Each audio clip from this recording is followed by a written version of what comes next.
So, good afternoon, everyone, and thank you for joining our Runway webinar this afternoon.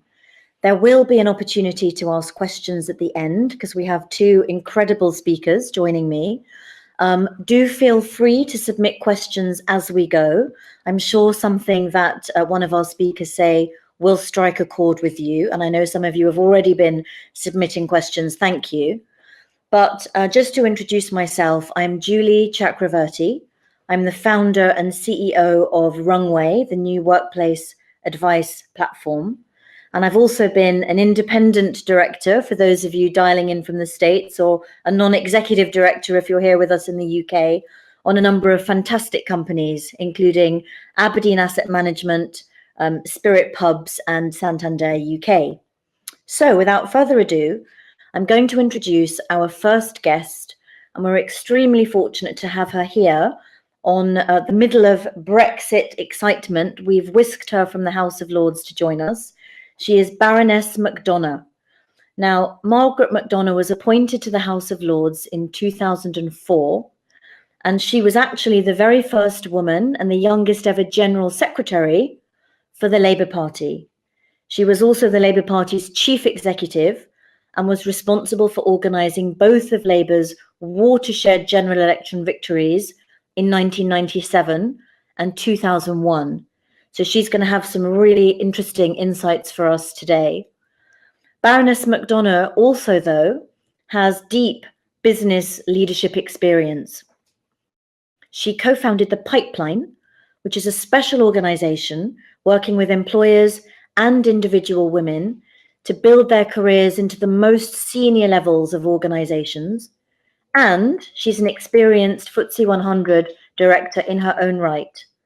Also, Baroness, you're chairperson of the Orthopaedic Research and Education Foundation. Thank you very much for being our guest today. Now, Baroness, I would like to start by taking you through some statistics, which I actually found quite shocking. 70% of us believe that admitting to a mental health issue at work would have negative consequences. And less than 1 in 5 feel that our companies even have a positive attitude to mental health issues. Speaking here from the heart of the square mile in the UK, suicide rates outnumber any other London borough. And we found from the Law Society that 40% of legal trainees suffered a mental health problem, up from 19%. So, Baroness, we've seen nearly a doubling of mental health issues in the legal sector. How do you feel about these statistics?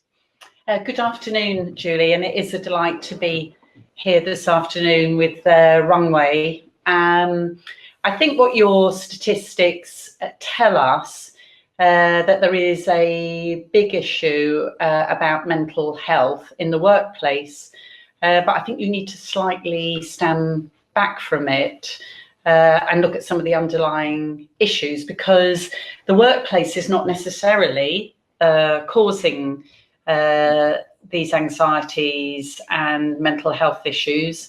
In many cases, they may well be exacerbating it. But what we've seen over the last decade or so is these issues growing. If we look at, for example, young girls, 9 to 14, they're losing something like a third of their confidence. We are seeing a growth in self-harming, eating disorders. For the first time, we're seeing in young men body dysmorphia. All of these issues are growing even before they enter the workplace. I don't think the workplace is skilled to cope with them. I think the people who run organisations grew up in a different time, and I think they grew up with a different social in a different social time when these issues were taboos. So that's why you're getting people saying, I can't possibly mention this because it is going to be something that prohibits my advancement at work. And we need absolute change to the way we approach these issues. And it starts with knowledge and understanding. I don't think people would even recognise your figures that lead organisations, but I think these changes and these difficulties are growing. That's really, really interesting. And to your point about leaders not recognising, what would happen if we just allow this to go unchecked? If as leaders we can't see what's in front of our eyes? Well, the starting point of any organisation, you have got to want the people in it. You have a duty of care to the people in it, and you've got to want them to be well and happy. That's in a civilised society, whether it's in or outside work, you have got to want those people that you work with to be well. You know, they are now, given how long we are at work, they are part of your extended family. You must want to create that environment. So I suppose the starting point of it is knowledge. The starting point of it has to be an ability to talk about it. Thank you very, very much. Well, I want to bring Caroline Menashe into the discussion now. Let me tell you a little bit about Caroline. Caroline, thank you so much for being here with us. Caroline joined the investment bank UBS in 2016 as the global head of diversity and inclusion, but we're going to use the acronym D&I, hopefully, for the rest of this afternoon. And at UBS, Caroline works on a real cultural change agenda. And I think in some very specific areas, Caroline, I know you'll be able to share some of your expertise, but embedding management accountability for progress in every line of the business, absolutely critical. Focusing on returners through programs like Career Comeback. And also, Caroline, you've led and authored a global study looking at some of the root causes leading to senior female attrition. So I know we're going to be hearing more of this later, but before you worked at UBS, you spent nearly 30 years at Citi, 29 years. And of course, you've got an extensive background in really senior HR leadership roles, including leadership development, employee engagement, talent management, and employee relations. I love that you're on the Women's Leadership Board at the Women and Public Policy Unit at Harvard Kennedy School. And I see that you are a member and student of the Royal School of Needlework. It is true. Good. I'm a passionate sewer. A passionate sewer. Okay, perhaps we'll come back to that. But Caroline, I would like to share with you some research that we ran at Runway. And what we found is 49% of us have something we'd like to tell our manager, but we don't feel that we can. And that really intrigues me. You know, why do we feel that we can't?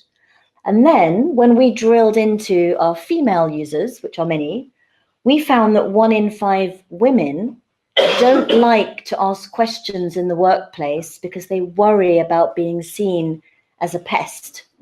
So let's start with this, Caroline. What's your response? So for me, the 49% who have something that they would like to tell their manager but don't feel they can, I can empathise with that. And I think that's about psychological safety.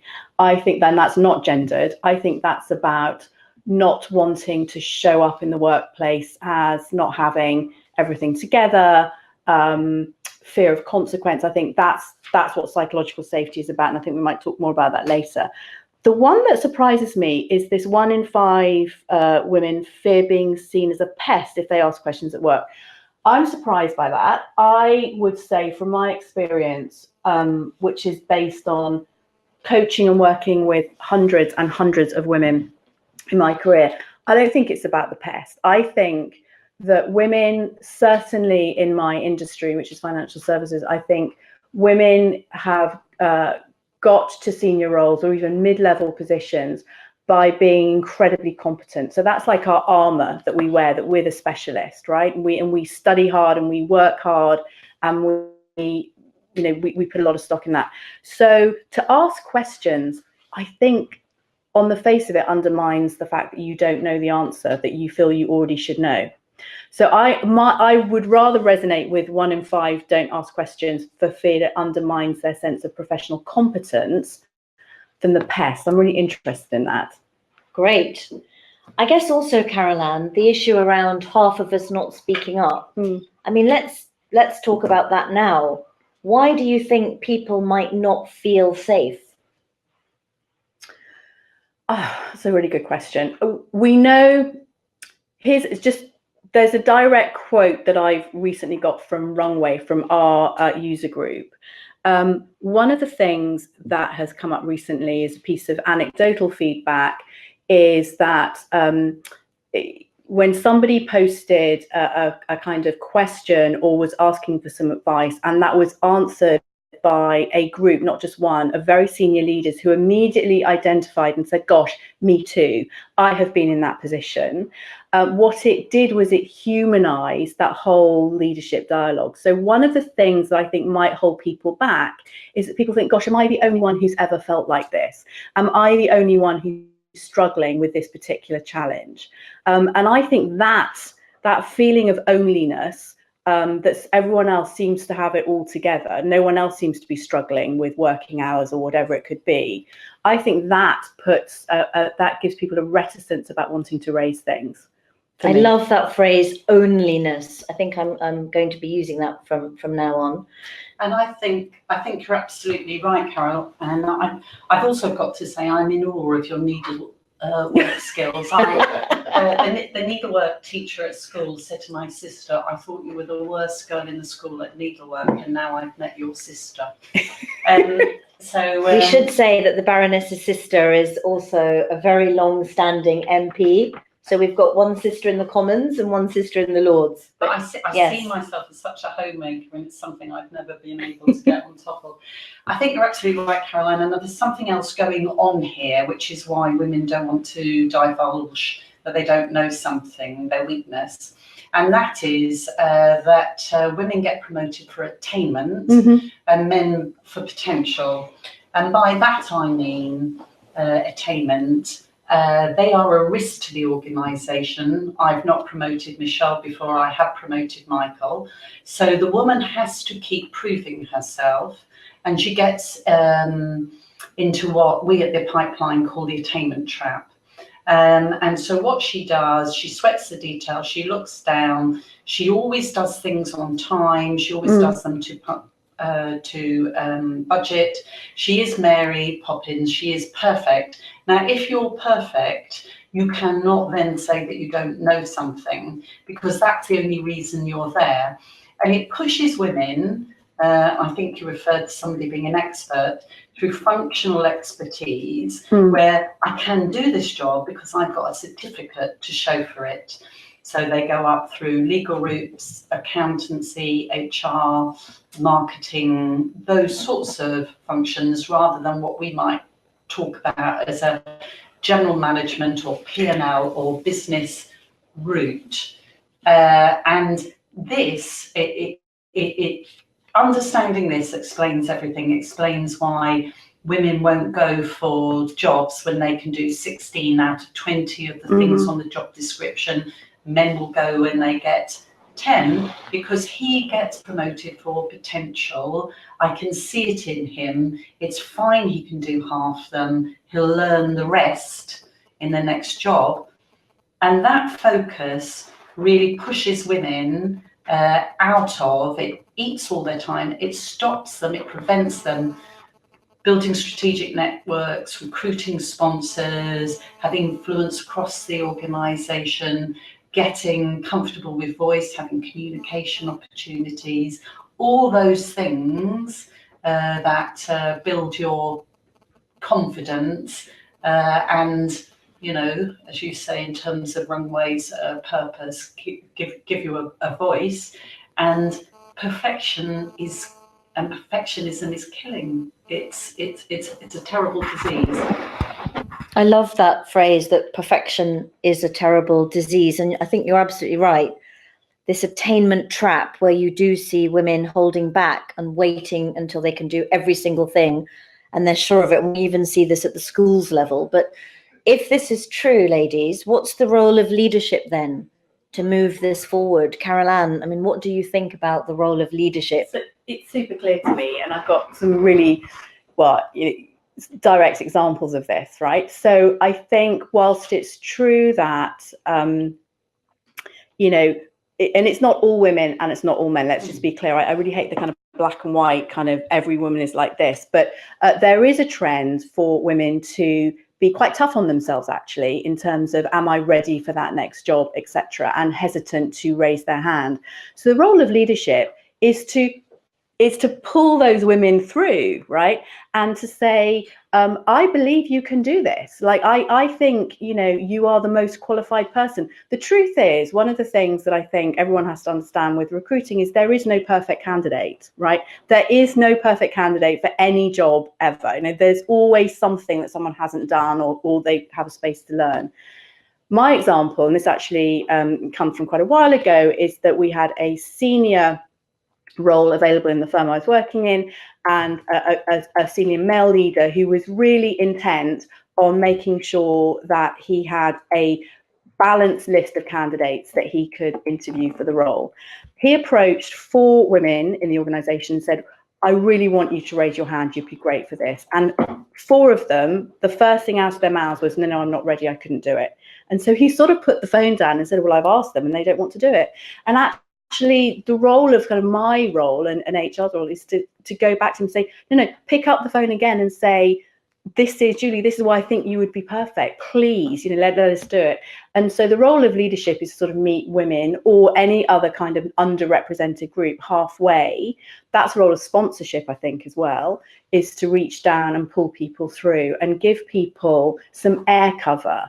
And also that freedom that, you don't have to be perfect in day one of the job. The whole point is you're going to have a learning curve, and we can support you in that learning curve with things like transition coaching and sponsorship, etc. That's what makes the difference in my mind.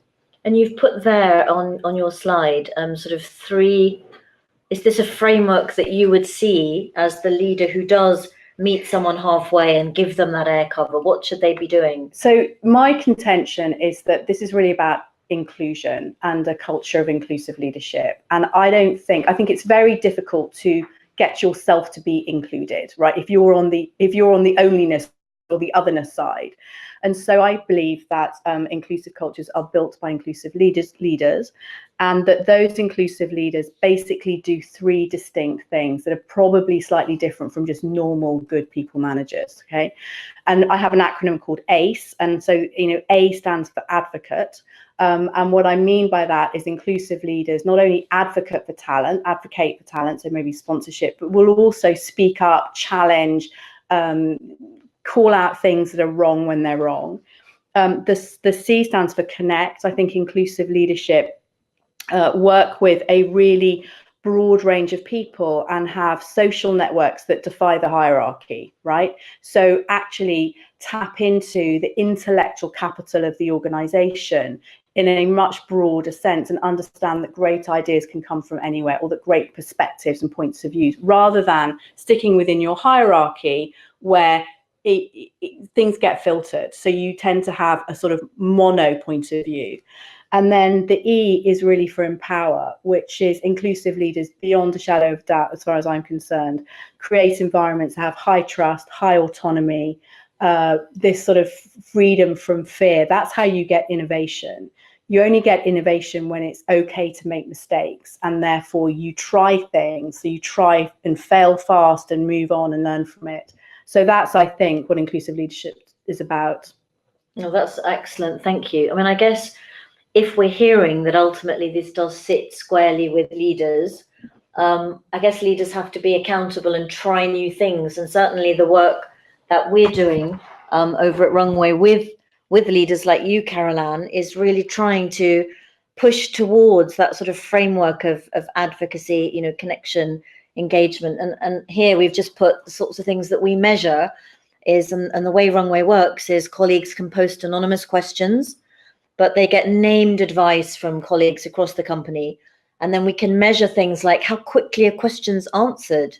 Do they even get answered, or are they just left to languish? Do senior people know what's going on? Are they engaging? And is advice flowing across the silos? And we get tremendous insights from all of this.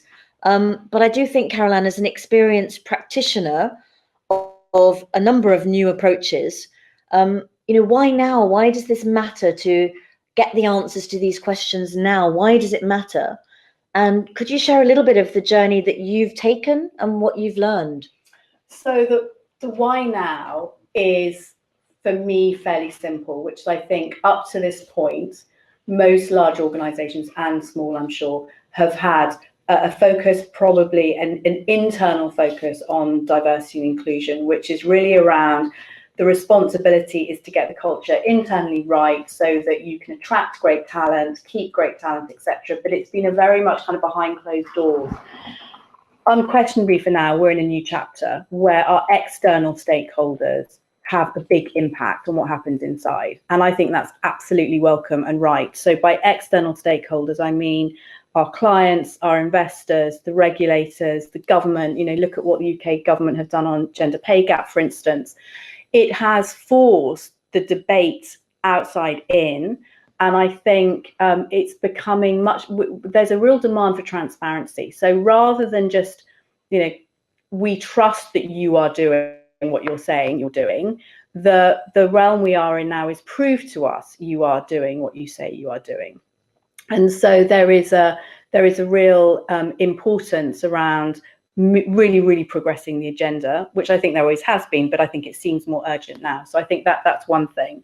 I think the other thing around innovations like Runway is, let's think about the workforce of the future. That actually isn't the future because it's here now. We have quite a large proportion of our workforce come, the millennial generation.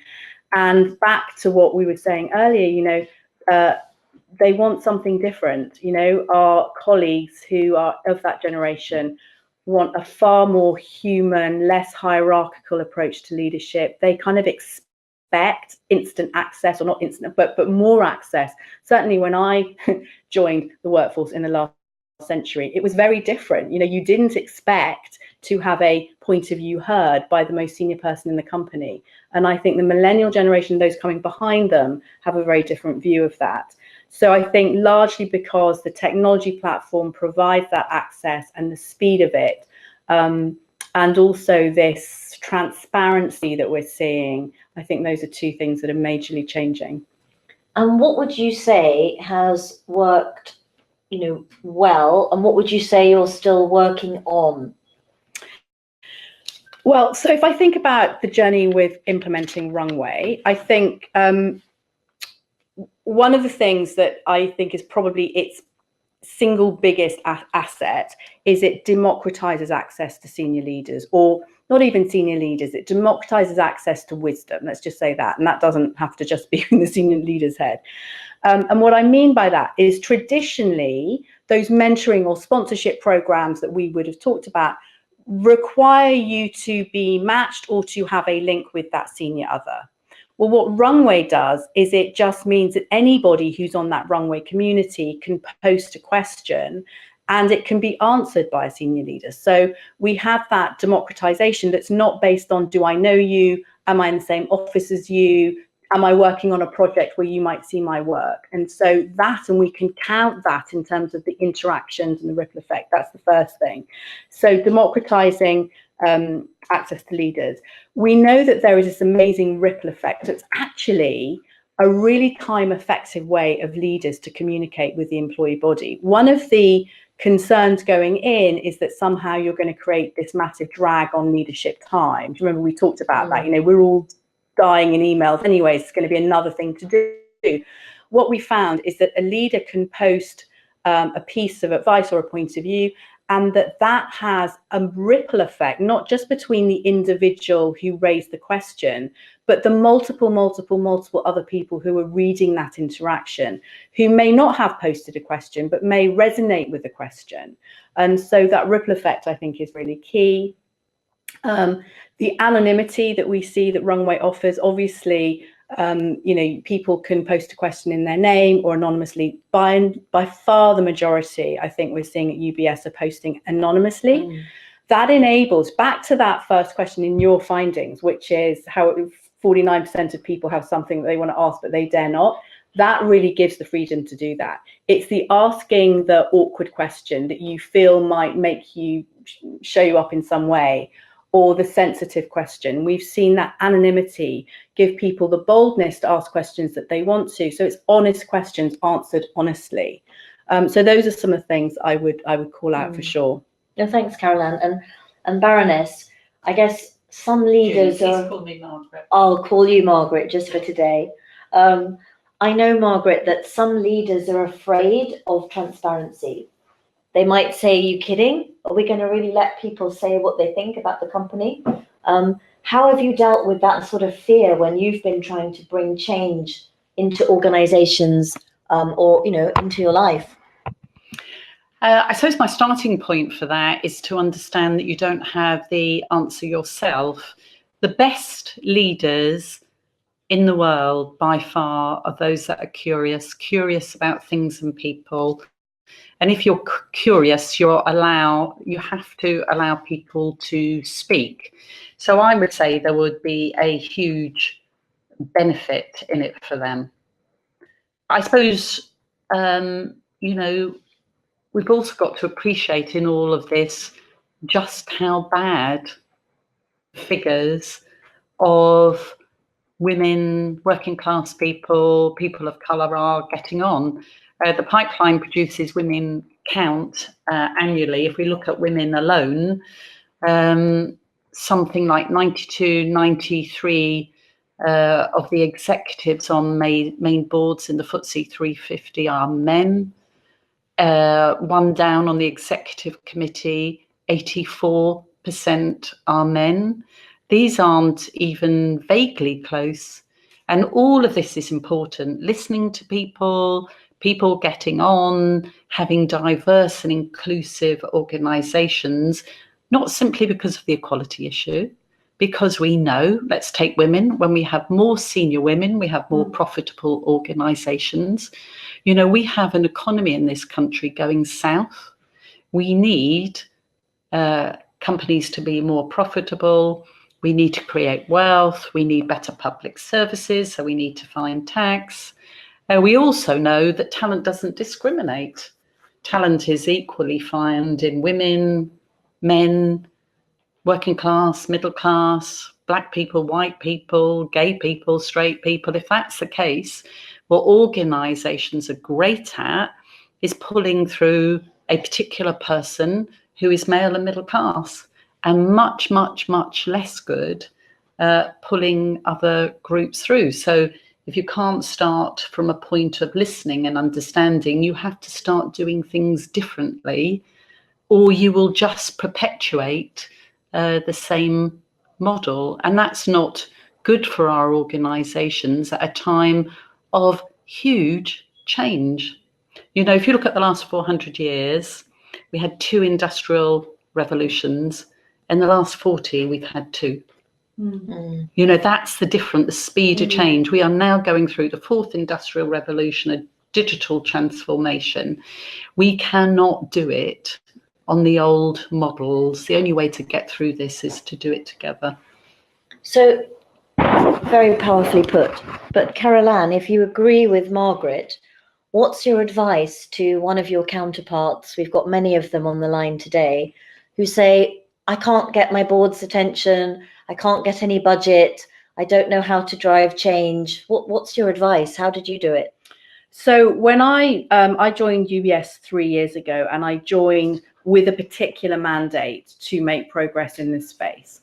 And the first thing that I did was I put 3 things in place, which was in conjunction with the executive group, which was, first of all, you know, if we say this is a strategic business objective, you have to be there, right? If we're not even saying it's a strategic objective, then go home, I'd say. So if we're agreeing it's a strategic objective, then there are 3 things for me that are non-negotiable. The first is you have aspirational targets about defining what that objective is, right? It can't just be lip service, a nice to have. So aspirational targets.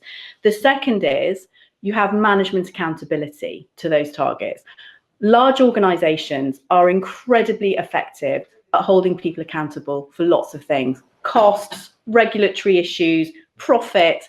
So if we really take this seriously, we should be prepared to have a management accountability metric around this goal as well, right? So first of all, aspirational targets, second, management accountability, the third is metrics. If you can't measure it, then how do you know that you're making any progress?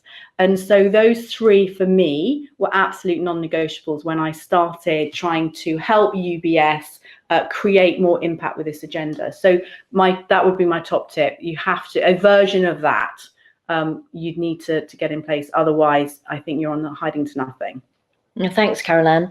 And Margaret, before we go to questions on the line, anything you would add to those fantastic words of advice? And I'm just going to recap.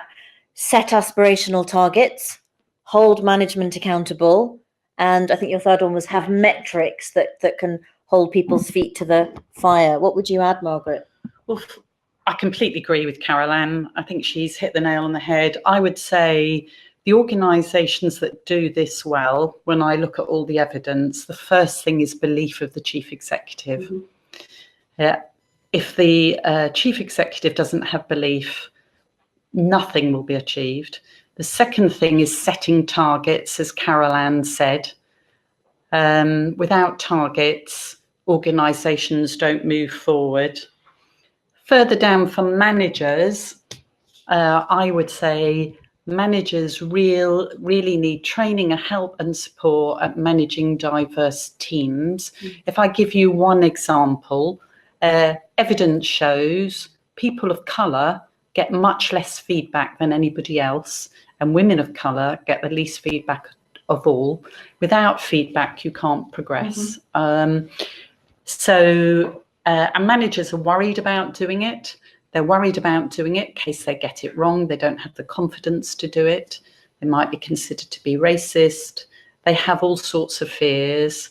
So they really don't manage their teams. And then the last one, because a tip for people listening to this webinar would be, if you don't do anything else, try and recruit a sponsor.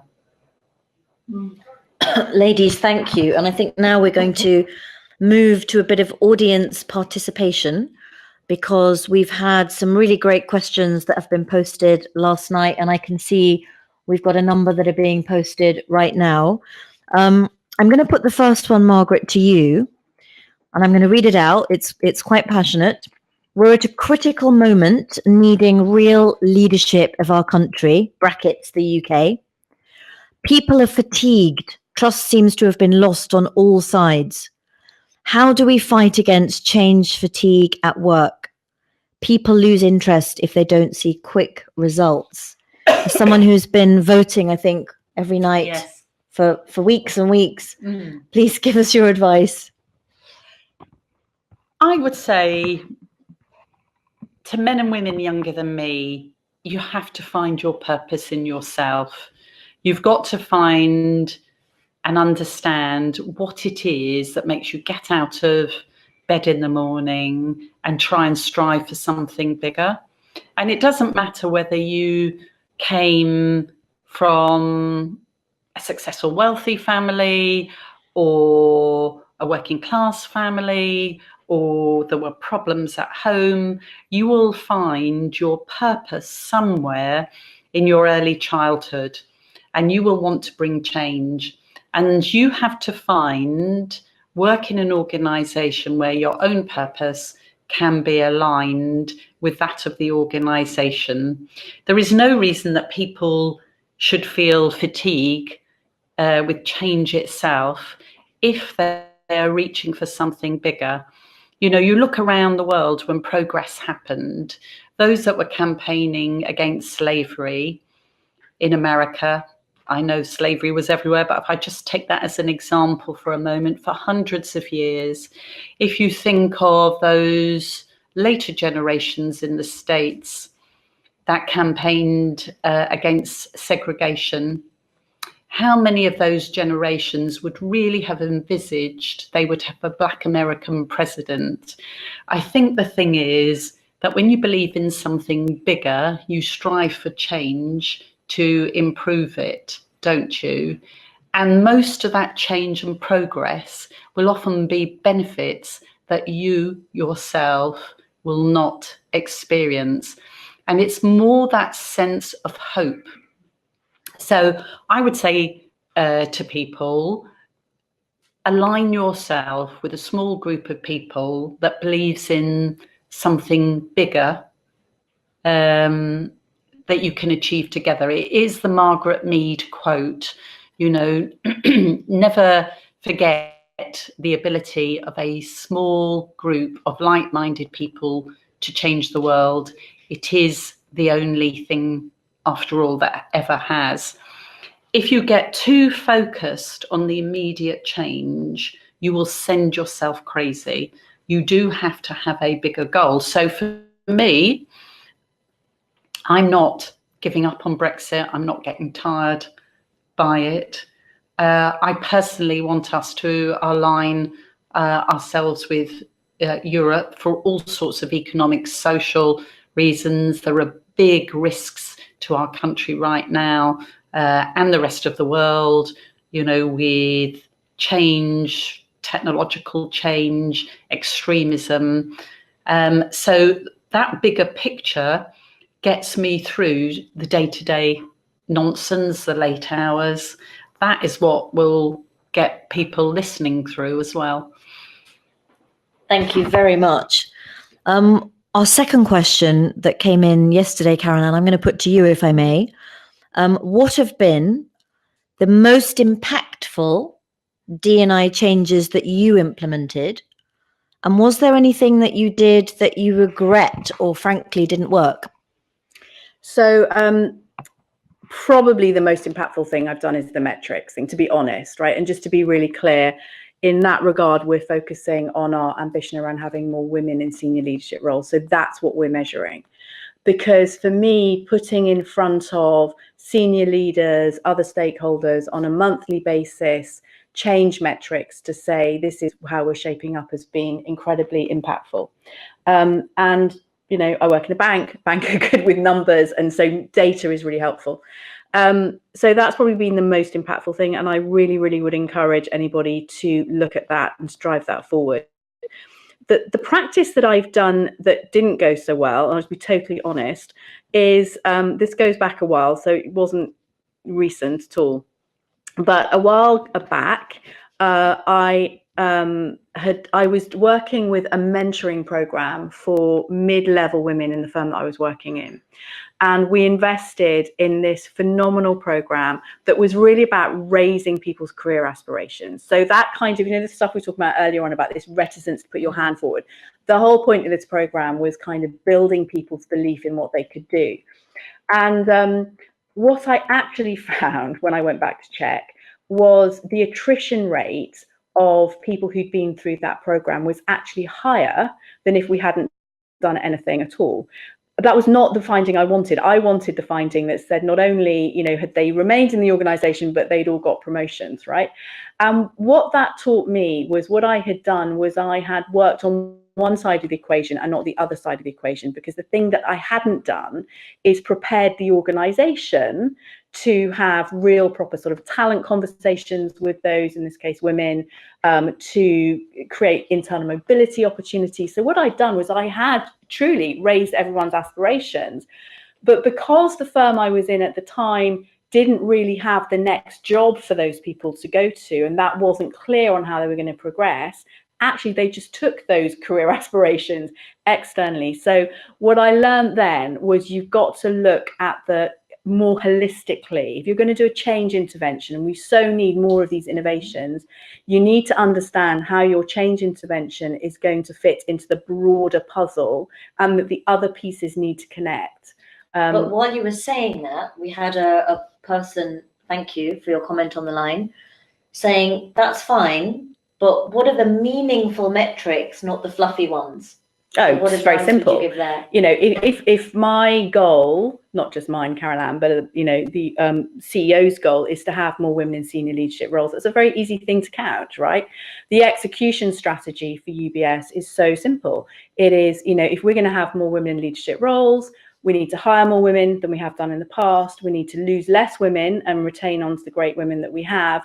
And we need to promote more women. So those are 3 things I'm counting every month. How many people have we hired? And of that, what's the gender split? How many people have left us? And what's the gender split? And how many people got promoted? Promotion's rather more simple because we only have 1 promotion round every year. And so that leads to net number change. What I absolutely have a reaction to is that a lot of practitioners in my space measure what your question was saying was the fluffy stuff. So let's measure how many people we have in mentoring programs. Let's measure how many people go on leadership development programs, or how many members the Women's Network has, right? Those might all be input measures. Absolutely. But the output measure, I mean, and what I say to my leaders is, you can do all of that stuff. That's great. But the only thing I'm looking at is how many more women you have in your business now than you did last year. It's absolutely bump on seats. That's the only thing. It's only the outcome, because the outcome in itself will lead to cultural change. The other thing that doesn't work is unconscious bias training. Mm-hmm. Never has more money been spent on diversity and inclusion and wasted. I was with an organisation recently, and I said, they were saying, "Oh, what do you think of this? We're thinking of investing in it." And I said, "It's a complete waste of money. Save your money."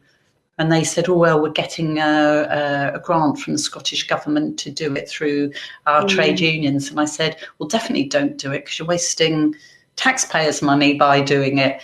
It is something that doesn't work, because it's not simply about individuals. It's about building the team that you desire, because it's teams that make a difference. It is. I think also there's a lot of work that needs to be done on the structure.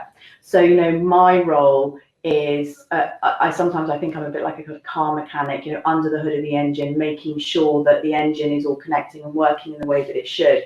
So, you know, the structure, the HR policies that you have, all the training you give your leaders, all those things are also important. And so the whole thing has to connect together with this red thread of diversity and inclusion running through everything that we do.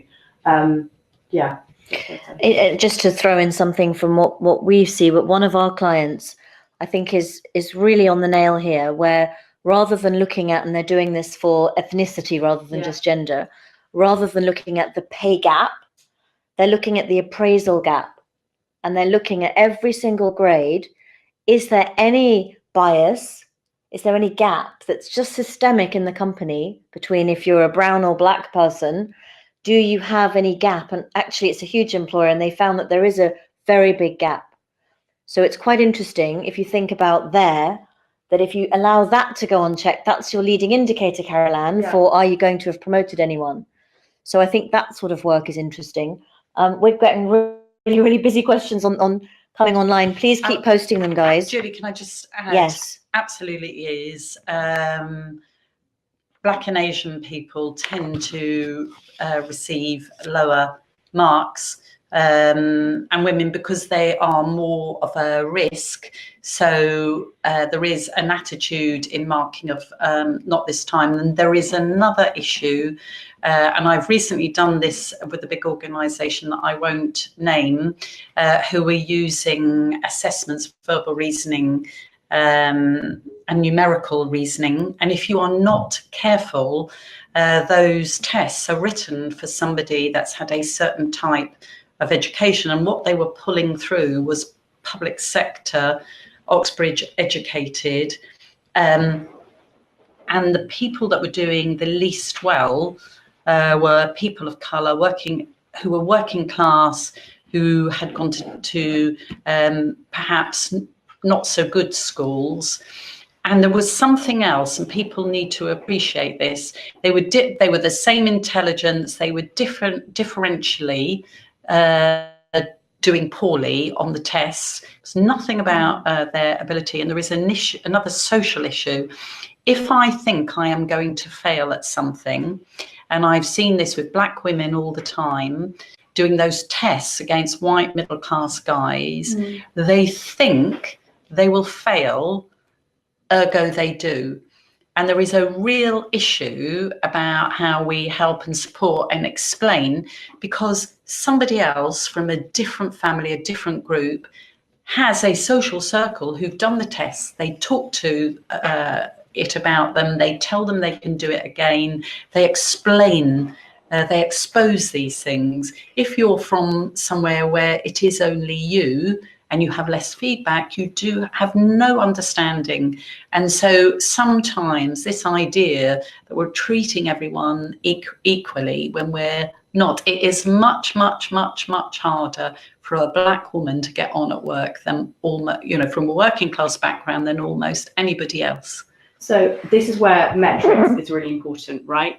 Because you need to, and I think in someone in my position, you know, one of the things that the platform that my job gives me, you know, is the ability to go in and interrogate the data, right? So genuinely, I would say in my entire career, I've never come up with a process or a system where somebody has intentionally designed it so that it's going to disadvantage anybody. So mainly I'm working with amazingly talented people who have real integrity, who believe that they're designing things that are going to benefit.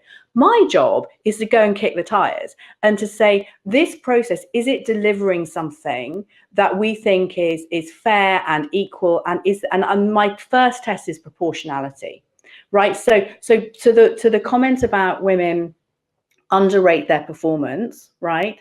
I'm looking for the average performance rating in our organization, and I'm looking at that through a gendered lens. I'm looking at how many men are getting top performance ratings and how many women are getting top performance ratings.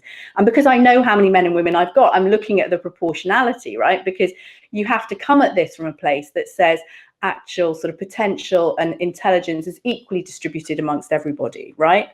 And if I see an inconsistency, then I will go back and say, what is it that's going on in the design of this process or this product that is unwittingly disadvantaging somebody? And then we can correct for that. And that is probably one of the most important behind the scenes jobs that I do. I know that Runway is such a great technology app, but I want to do a bit of a caution for where I think we might be going from a tech perspective in some of the ways that are unintentionally not helping inclusion. And that is AI and algorithms and all those things the Runway works on, right? That on the face of it look like they could be so helpful in terms of increasing efficiency. I think we need to be really careful about the unintended consequence of screening in a certain group of people and screening out a certain group of people. So I know there's a lot of innovation now in recruitment, for instance, in, you know, algorithms screening job applications. We need to be super vigilant that the people who are getting through that process are as representative of the group of people that we want to hire, and it doesn't handpick only a certain few traits that the algorithm is choosing. So there are quite a lot of processes and systems that just need constant review to make sure that they're delivering equality. I think that's right. I'm now going to use just the last couple of minutes to put the two of you under some pressure. So we've had a question, how would you measure your psychological safety? And Carol Ann, you are about to get a report from Runway that measures yours. This is breaking news, guys. Carol Ann hasn't seen this yet, but you will be getting a helpfulness index, an openness index, and an inclusion index with lots of fascinating data. So what do you think about that? And then Margaret, I'm going to ask you how you look at psychological safety. So a quick one from you, please, Carol Ann. Well, I'm looking forward to the report. I think that sounds fascinating. I think it's very difficult to measure. So anything that you've got that would help us, I think we can measure it in things like the ability for people to challenge, to speak up, to raise their hand, to say it's not okay when it's not okay. And you can measure that very formally between people using the channels that you've got to do that. We also have employee satisfaction surveys that look at those sorts of questions as well. But I don't think we're ever going to, well, not yet. We don't have that perfect set of measurements. So I think we've got some indicators that can be helpful, but we absolutely need to do more. Thank you, Carol Ann. Margaret. I would say, number one, find friends, talk to people, because things often get very big in your head And I think as soon as you're able to speak them out loud to people, they halve instantly. I think friends, particularly to young people at work, are the most important thing. And as I said before, together, have some belief in something, set about helping one another, set about trying to make improvements. I think hope is important for mental well-being, and I think in friendships and talking to one another. Great. And lastly, oh, it's a tricky one. We've got a few up there, but I think I'm going to choose my CEO is not engaged. There we are. How do you engage the chief exec who just isn't interested and doesn't see the need to promote an inclusive culture? Let's have some final words. First from Carol Ann. So there have been so many studies on the business case of why this should matter. So assuming your CEO cares about running a profitable, effective business, I would go to, there are so many examples, but actually I always quote McKinsey as an organization that I respect hugely. Lots of public available information, really, really great data that proves beyond a shadow of a doubt the business case for organizations that do this well and outperform on a number of financial metrics in terms of real business profitability. So I would definitely go there. That's a place to start. If you start from a kind of this should matter and it's all, you know, just the right thing to do, though clearly it is, sometimes that argument doesn't win. But winning a CEO over with business metrics, I think that's where I'd go. Love that one. Margaret, the CEO is not listening. What do you do? I completely agree with Carol Ann. If the CEO is not listening, it's probably an organisation, if you feel this is important, you're not going to stay with a huge amount of time. So I don't think there is a lot of risk here to you. I think for many people, it would be hard to get to see the CEO. But if you can, you know, for example, if you're going down the corridor and you bump into the CEO, plan it, think it through. If they're speaking at a staff event, and go up to them. I'm going to say he, because in the majority of cases they will be, and say, Dave, I've got something really important I want to share with you about the organisation. Would you mind if I could get 10 minutes in your diary? I'll ask your PA for a convenient time. And I would go, I would have rehearsed it. I would speak it into your phone and watch it back. And I would use business-like language. So, for example, you could say, you know, Dave, I don't see our business changing to meet the current customer requirements. Let me just pick one thing, for example, manufacturing cars. About 3/4 of all cars bought in this country are bought by women. The purchase decision is made by women. When you look at senior roles in automotive, most of them are not held by women. So I would, and that figure they project in the next 5 years will go up to 85%. So I would go with a business reason about why you think change would be useful for the long-term sustainability and profitability of the organisation. The same goes through for the public sector. Profitability is not used, but there will be value for money targets. So I would go and I would make these cases. McKinsey is a great source, as Carol Ann says. If you want to go to my website, www.execpipeline.com, we have a lot of these stats and information that you can take, but rehearse, go and see them. You're going to leave anyhow, so you've got nothing to lose.